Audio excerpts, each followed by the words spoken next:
summer before I was born, my parents were up in Deposit, New York, and they met a family that came from Rutherford. These people talked so highly of the town and what easy commute it was and what a lovely town it was. And so at the time, they were in Brooklyn, and like a lot of people in those days from Brooklyn moved out here to Rutherford. Dad decided that he would take a look out here. So one Sunday afternoon, they got on the train in Jersey City and alighted in the Rutherford station, walked across the street to the Van Winkle real estate office, and one of the real estate men took them around by car. And the first time they didn't see anything they liked. And they came out apparently a couple of Sunday afternoons. And finally the decision was that my mother wanted a new house. They had showed her several very nice homes, but it wasn't a new house, her house. So they bought this property and the lot next door. And I guess Van Winkle must have connected them to the builder, Mr. Pastori from Lyndhurst. And by August the 16th, 1930, they moved in. My brother was born here on January 12th of 1933, right in the middle of the Depression. And my parents had a real struggle to hold on to this house, and as a matter of fact, in order to be able to do that, he ended up selling the lot next door. He originally wanted a little more property around him, but so as a result, we have a driveway, which we didn't originally. That was all yard and garden, and but the house next door does not have a driveway. I was there from the first grade. We didn't have any kindergarten in those days. And that must have been about 1936, 37. Because I think I made my first communion in the first grade in 1937, spring. So, of course, we had all the Dominican sisters there at that time in their full habits.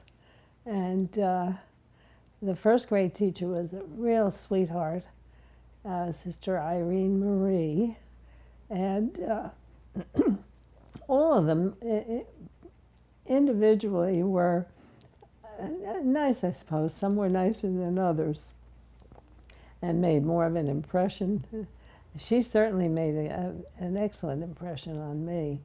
Very sweet lady. It turned out that we were her very first class. And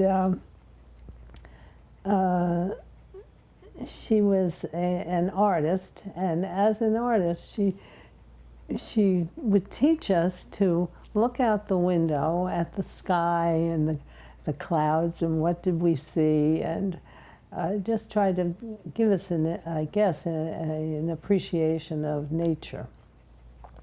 And in those days, you could look out. There was a garden in the rectory. The old rectory, Miss Tischler had a rose garden out there. So at certain times of the year, there was something to see, really. And she was a very sweet girl.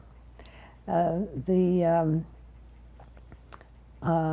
second, third, fourth grade teachers were okay. Sister Baptista was the third grade teacher. And they all loved the boys. They were all the nuns always, the girls used to get so annoyed because we soon figured it out that the boys were the favorites. And, but Sister Baptista loved shiny wood floors. And she would get cornmeal and sprinkle it on the floors and then have Donald Foster and Donald Hall and a couple of other kids slide around, shine up the floors. The girls never did that, just the boys. It's funny the things that you think about, you know. impressions that stick with you somehow or another. But she was a very nice sister. She taught taught us to appreciate poetry, actually. And fourth grade was sort of nondescript. Sister Alexia, we ended up having for the 5th and the 7th grade. And she was quite a character. She had a lot of spooky stories to tell us about people who would come back and try to impress on, I guess she was trying to impress on us that you had to be a good person and try to remember that you were a Catholic and that you needed to say your prayers and so forth. But she also tells some nice stories. Like the man who used to, on his way to work, he would be in a real hurry, and he didn't have the time to go into the church. But he'd go by the church and he'd just say, "Hello, Lord, it's Jim." And when he was dying, supposedly, the Lord said, "Okay, Jim, this is the Lord." Of course, we ate all that stuff up. Kids, oh my goodness.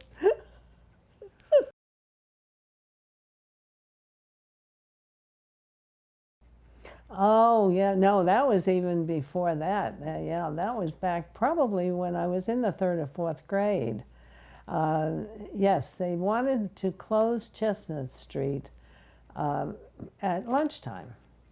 And yes, that had to have been around well, it might have even been the 1st, 2nd grade. Sister Evarista was the principal.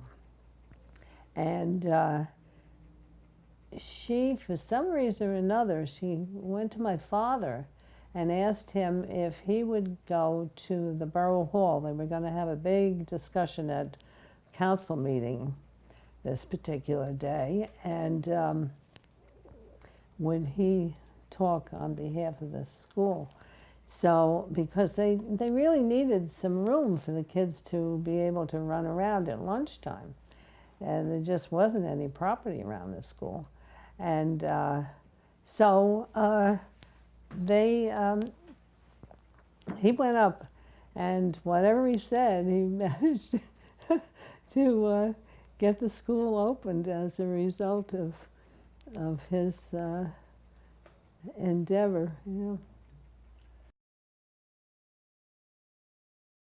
Yes, I was.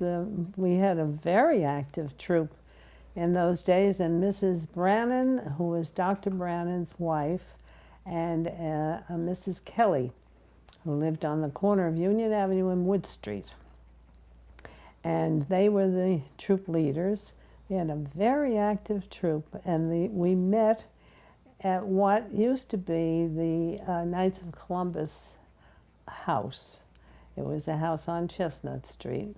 I can remember doing all kinds of activities, scout activities and things. But if I wasn't personally involved in something, one of the other gals and myself would sneak upstairs where we knew they had a billiard table. we would imagine ourselves being able to play billiards.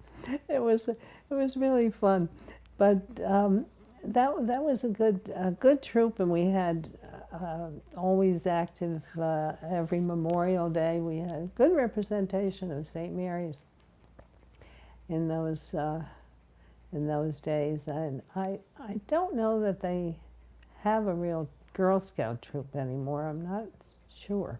They did for some years, I think, but where they are today, I'm not certain. I was in the 7th grade, actually, when World War II broke out.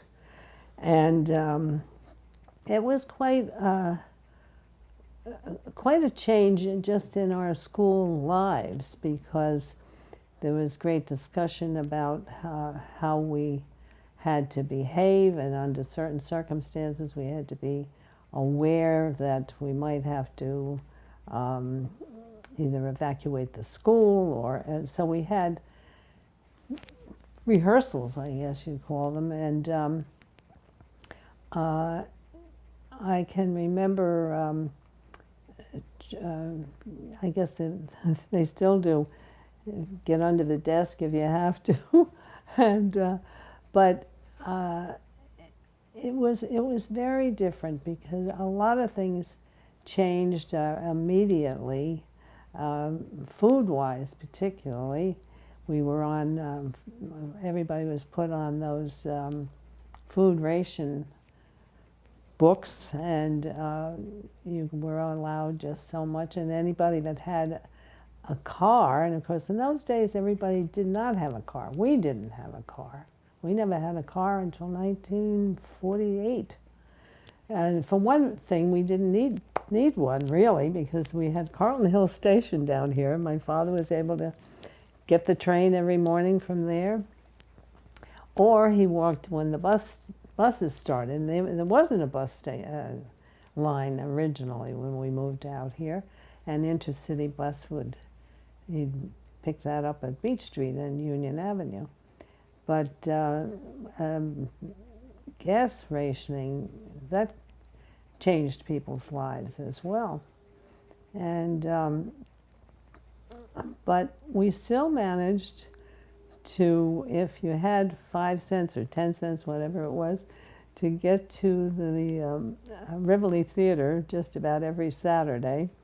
They just had lots of fun movies in those days, and always 2 major films, plus all kinds of cartoons and the newsreels.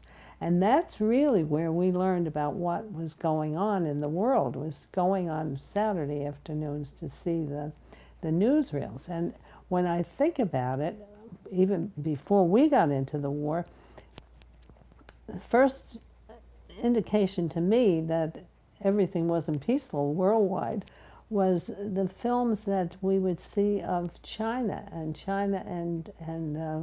Korea and China and Japan, and those battles that they had back there when I was really a little kid. And but that's where you learned exactly what was going on in the world. But there was no television in those days, and you could listen on the radio. What was his name? Kaltenborn, I think, was one of the broadcasters, and but it wasn't the same as really seeing what was going on. And so that was an interesting thing. Now, by the time I got into high school, of course, some of the high school boys who were older than we were, quite a few of them had left to go into the service. They didn't finish high school. And several of them were killed in Normandy, actually. One of them definitely was killed in Normandy, and I think there were 2, but I'm not really sure. But we followed them, and in the 8th grade, I can remember that's when, about that time, that Kate Smith came out with God Bless America. And that was something that Sister Berkman, our 8th grade teacher, who was also a very, very lovely lady, she would have us sing that song just about every day. And there was another song that I used to remember that song. I can't remember.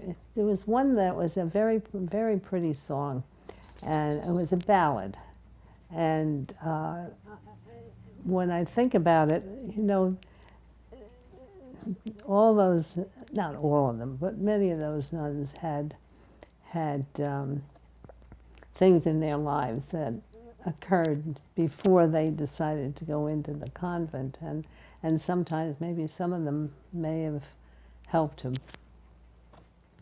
push them into the convent too. And in looking back, this was a sad love song, really, and she had us sing that just about every day. So, and of course, as kids, we never thought anything about this, but looking back, you know, you just wonder if there was some man in her life at some time or another who died, you know, maybe died during the war. But yeah, she was quite a nun, very sweet girl. Oh, I suppose they did. As a kid, I probably wasn't aware of it, but I know, for instance, that Catholic women were never invited into the women's club, for instance. And it was many, many years later that one of the women who was active in St. Mary's, she somehow got into the women's club and ultimately became president. And that was quite a coup for but in the meantime, my mother and a couple of other women decided, and it was 1941, they formed the Catholic Women's Club. And that was a very active group of women that they had a spiritual life, but they also had a very nice cultural life as well. And with the culture, when I say culture, they would do silver teas on a Sunday afternoon. And they might have, 100, 150 women that would come to these teas. And they generally had some form of entertainment. Someone would sing or play the piano, or some professional or semi-professional. I sang myself there a couple of times. And it was a very hard-working group, and they did a lot of nice things for the parish. They were able to fundraise enough money that they would, buy things that Father Tischler needed.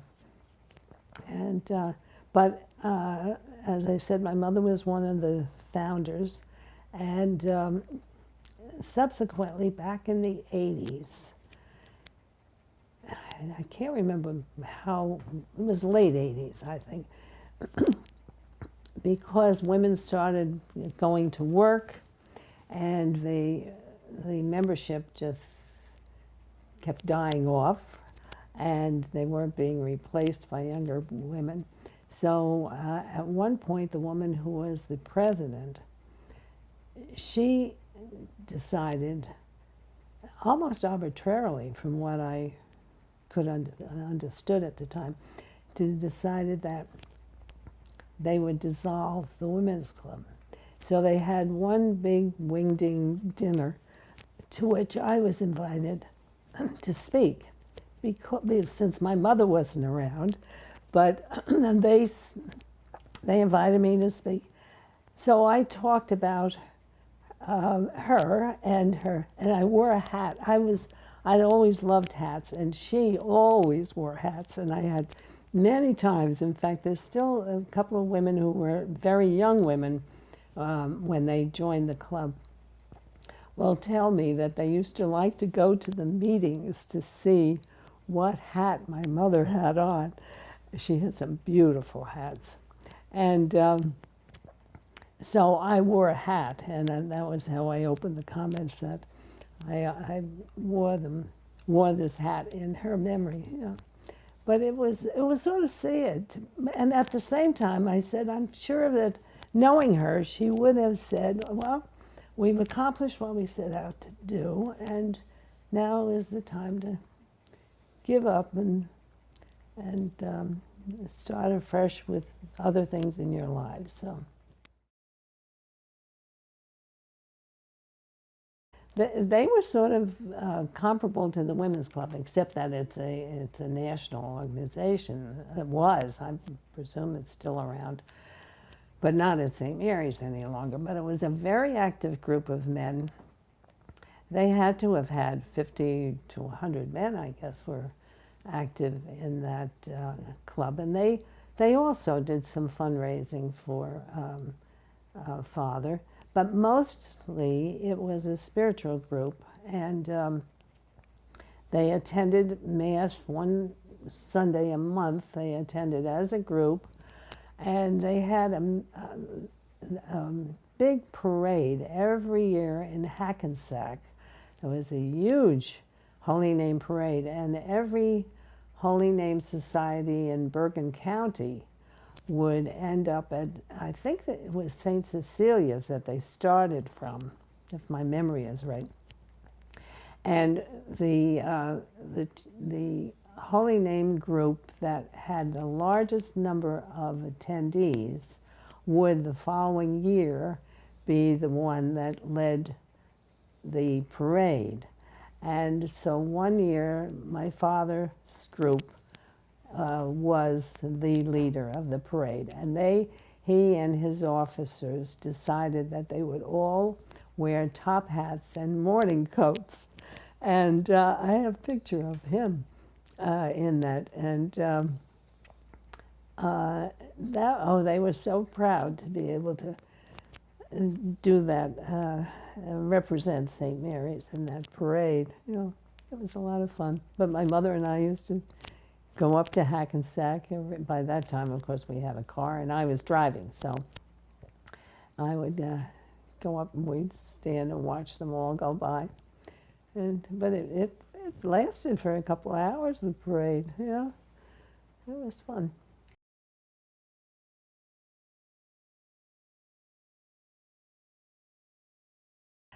Well, I don't know whether it was that or just the fact that I suppose in a way that was one way to look at it. They just felt that it was a way to let people know, yes, that they were there and representing the Catholic Church, and that they are, and they were a large, and still are a large entity in the community. Yeah.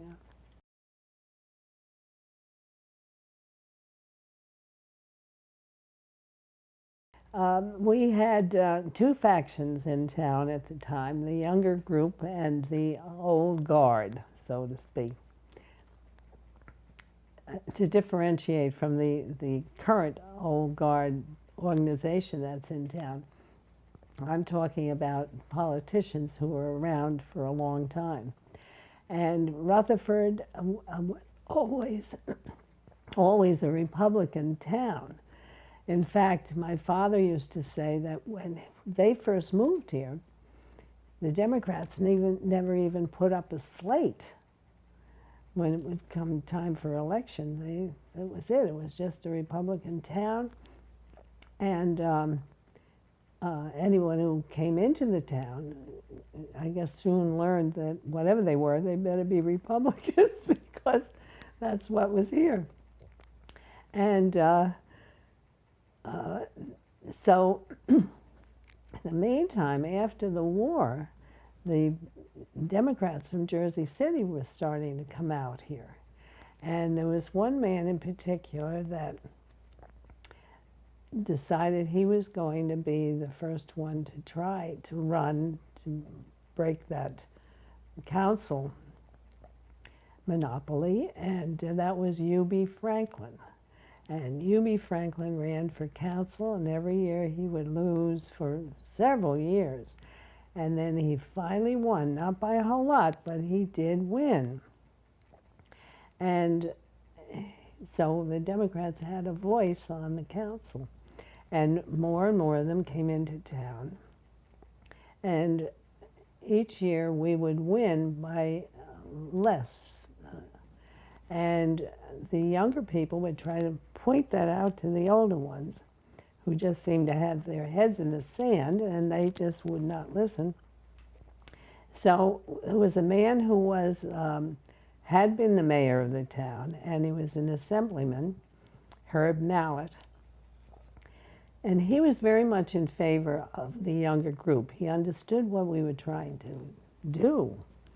And so finally, we ended up having two factions, and we said, we're going to ending up having an open primary.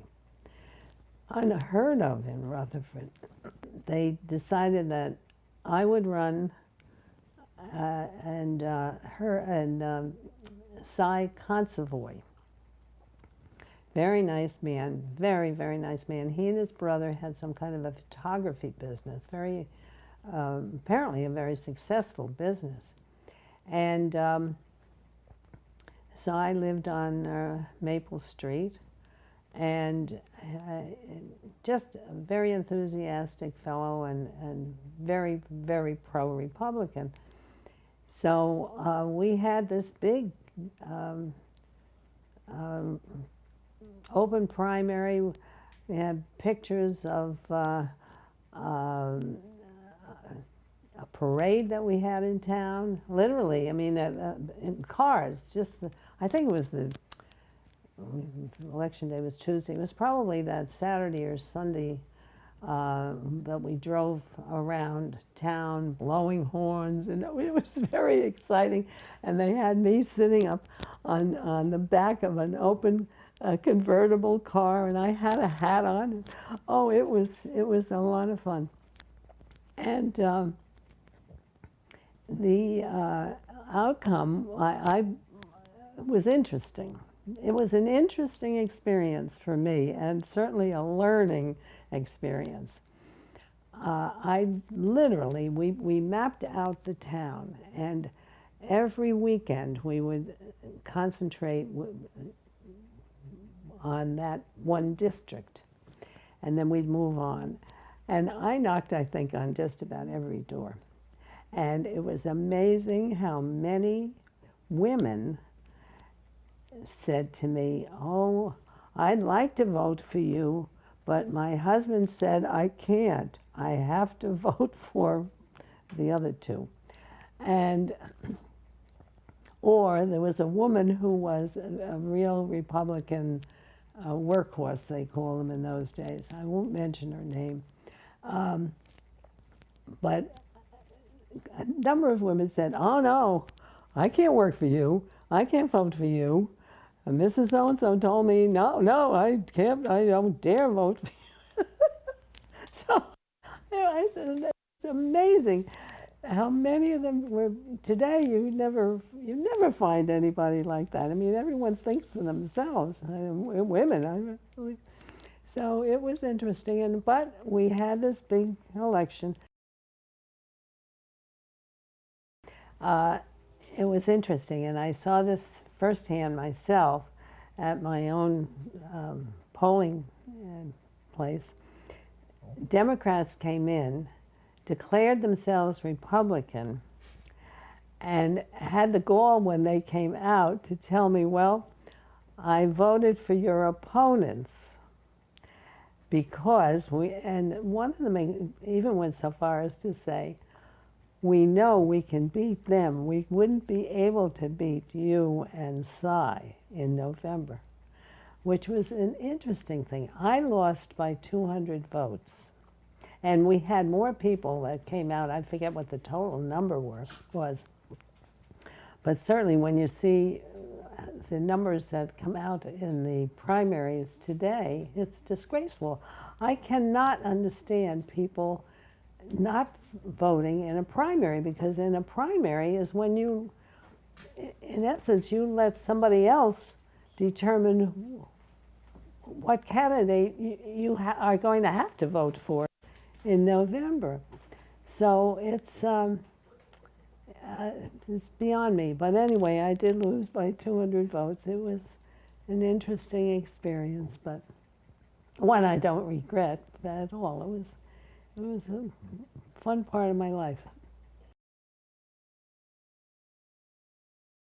It's different in that there are many more opportunities for young children.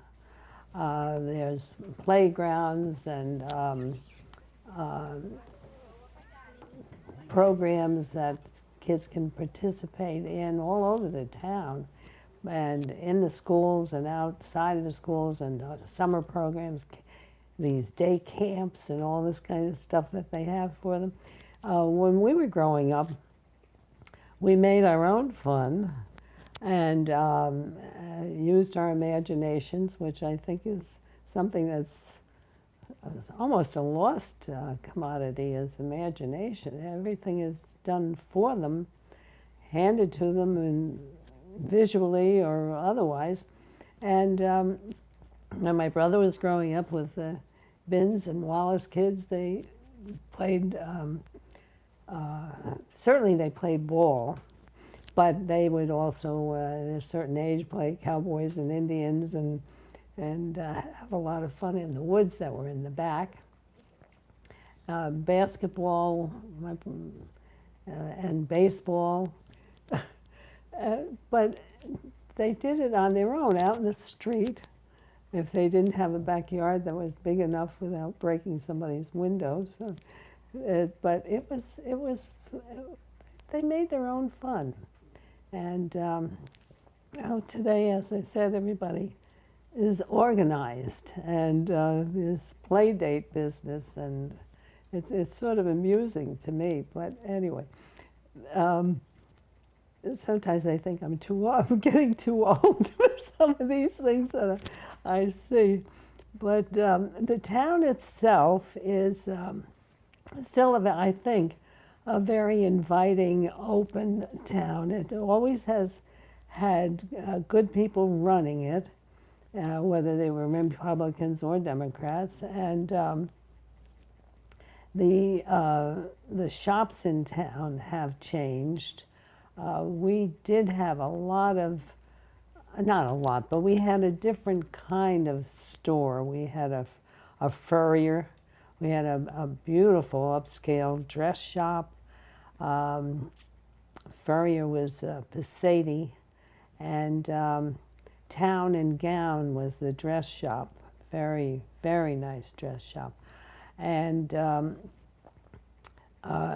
several really lovely gift shops. One was up near where Paisano's is now. It was a Mrs. Champagne, and she had some beautiful, beautiful things. It was Mrs. Champagne, and the other one was Pulver's. And in both cases, they had sons who were in the war. And when they came back, they went to college, took advantage of the GI Bill. And when they came back, they thought that they knew how to run the businesses of their parents better than the parents did. And as a result, in both cases, the parents let them run it right into the ground. And that was the end of those two businesses. Mrs. Champagne's, I would say that Country Whimsy is probably the nearest that we have to the type of gifts that Mrs. Champagne had. I can remember going on the way up to the library, stopping and looking and seeing certain things, and I'd go in and I'd ask her, how much is that? Oh, well, I'd like to buy that for my mother, but I don't have that money. I have to save the money. I think the woman used to put the thing aside, because I can remember two specific things that I bought that I saved the money, and when I got it, I picked up these gifts, and it was very nice. My brother actually has these things out in California. But the other thing that we had downtown were two ice cream parlors. One was up by the library, almost next door to Mrs. Champagne, and that was Waller's. And the other one was down probably next to the National Bank, or two stores up, and then the Rutherford National Bank, and that was Phillips. And Phillips' son He was still very active. When he came back from the war, he took over from his parents. But that was a viable business in both cases for many years. And I can remember going up after high school, when the day was finished, a group of us would walk up to Waller's. And at one point, we had an Irish priest that ended up, he was on his way to Africa from Ireland. He was a missionary. And his ship was diverted because of, I guess, submarines and all kinds of whatever's down. And so he ended up in the Diocese of Newark, and he was assigned to St. Mary's. And because Father Sherry, who was had been the curate in those days, they call him curate. Today they're parochial vicars. But he was in the Navy. So we had Father Feely, and he loved ice cream. And during the war, it wasn't that easy to come by overseas, so he would come and have ice cream with us every day. He was a sweet, very sweet man. My mother had him here a number of times for dinner. Interesting man. And but those are different. And we even had an ice cream parlor in the West End here, Dorscher's. In the West End, where there's now a bagel place on the corner of Springfield and Union, that was the White Front Market. And the Helms, they lived on Beach Street. They ran it, husband and wife. And next to them, I guess, or maybe 2 doors down, there was the Dorscher's ice cream parlor. It was a father and daughter ran that. And so I had many visits in there too. But all of those things, once Mr. Dorscher died, the daughter tried to run it on her own. And again, things were changing, and people were changing, the town was changing. And people, I guess, were starting to be a little bit more conscious of what they were eating. Although, it never seemed to bother me. But when you're very active, and I burn up energy anyway, and so I never was very heavy, and still not. So, but what they say, a lean horse for a long race. So let's hope.